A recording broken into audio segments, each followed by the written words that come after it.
Raya dah habis tapi kesan raya sakan itu masih melekat dekat akaun bank kita. Mana taknya, ada yang sanggup berhabis sampai RM3,000 ke RM10,000 semata-mata nak raya nampak gempak. Dari hujung rambut sampai ke langsir rumah pun semuanya nak tukar baru. Baju Melayu pun mesti kena sedondon. Kuih raya kena 5 balang. Duit raya tak boleh kurang. Balik kampung nak selesa, semua benda pun keluar duit. Tapi lepas habis Syawal, barulah rasa macam kena tampar dengan realiti. Hutang mula muncul satu-satu. Kad kredit dah capai limit, ansuran makin banyak. Paling tragis bila ada yang pinjam dengan ahlong. Semua ini sebab kita terlalu nak nampak macam orang ada-ada masa raya. Tapi, hidup sebenarnya bermula lepas raya. Jadi sekarang ni, jom saya kongsikan cara nak urus hutang dengan tenang dan selamba.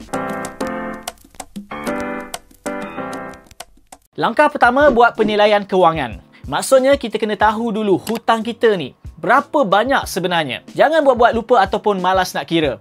Duduk, tarik nafas dan senaraikan semua hutang kad kredit, pinjaman pelajaran, pinjaman peribadi, hutang kawan, semua sekali lah. Tulis juga berapa baki yang tinggal, kadar faedah dan bila tarikh akhir bayarannya. Bila kita nampak semua ini depan mata, barulah kita boleh mula susun plan untuk settlekan satu persatu. Tak payah gelabah pun tengok jumlahnya.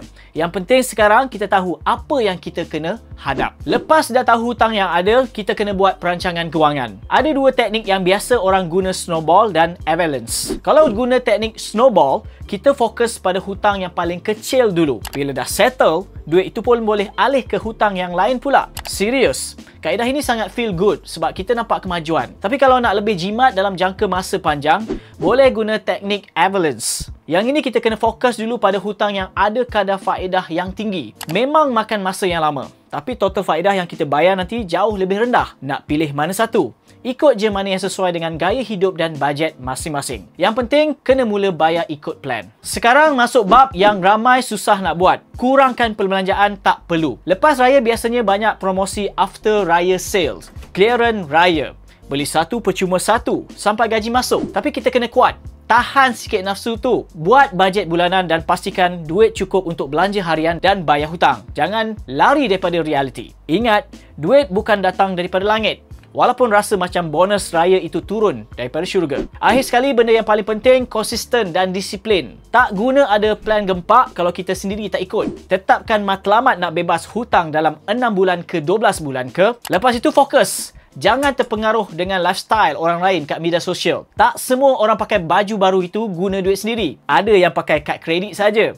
Cuma dia belum kena kejar dengan bank lagi. So, kesimpulannya kat sini, hutang ini takkan hilang dalam sehari. Tapi kalau kita konsisten dan disiplin, insya-Allah kita boleh bebas daripada tekanan kewangan. Mula dengan faham situasi sendiri. Buat bajet ikut kemampuan, guna strategi yang sesuai dan kawal perbelanjaan. Jangan terlalu nak ikut trend sangat. Sampai akaun bank sendiri yang menderita. Raya bukan tiket untuk pokai. Biar raya sederhana, asal jiwa tenang. Jangan lupa like dan share video ini kepada rakan-rakan anda. Dan kalau nak lebih banyak info tentang kewangan yang santai dan bermanfaat, jangan lupa subscribe ke YouTube channel Direct Lending. Pakar pinjaman anda, kita jumpa lagi dalam perkongsian seterusnya. Bye.